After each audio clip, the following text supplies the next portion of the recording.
Hello mga para, natapos natin yung wire installation sa Hyundai DB160. Ito si sir, regular customer na natin. No? Yan, dati natin kinabitan ng Zenlo X1 Plus na package. Tapos, ayan, bumalik si sir para magpakamit ng ating Hexa DRL. Ito yung basic setup natin, yung ayan, naka-off yung headlight. Ayan. Nilalagyan natin ng switch. Tapos, nilagyan na rin natin ito ng DP8 taillight. Okay, sample tayo dito sa, ito yung basic setup ng Hexa DRL natin yan. Tapos kapag may switch, nandito yung switch, nilabas natin, ito yung request na sir, no? Yan naman yung itsura. Tapos pagka no, pwede mo siyang i-off. Yan na yung, ano niya, itsura niya pagka naka-off yung headlight. Tapos pakita natin yung JPA user, no? Ito yung install din natin, ito meron tayong available na yan. Ganyan yung setup niya. Tapos pagka nag-hazard ka, meron din itong signal light.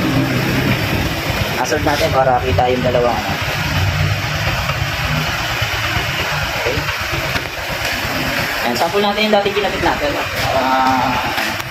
Ito mga ilang buwan na ito, no? 6 months, sir, mga ganyan. Sample natin yung ating dating kinabit dito. Ito yung ating switch, no? Ayan, dito pa nakalagay sa taas. Ayan yung low, low beam, high beam, tapos meron din tong combination, no? I-set up na tayo na, tapos passive. Tapos, ito yung ating selector. Yan. Tapos naka-Europa pala to. Takas pa rin, no? Okay. Si sir pala from Mabini, Batangas. Yan, dinayo tayo. Nasuway na natin si sir, no? Ayan. Kaya sa mga gusto magpa-install ng ganitong setup, yan, direct message na lang po sa page o kaya sa FB account ko. Kaya visit kayo dito sa shop ko, dito sa Kabuyaw. Search nyo lang, Car Rides, Banay-Banay, Kabuyaw. Yan. Makikita nyo na yung shop ko. Marami tayong available na Zenlo. May ibang ilaw din, saka busina. Okay? Ayun lang. Thank you and God save.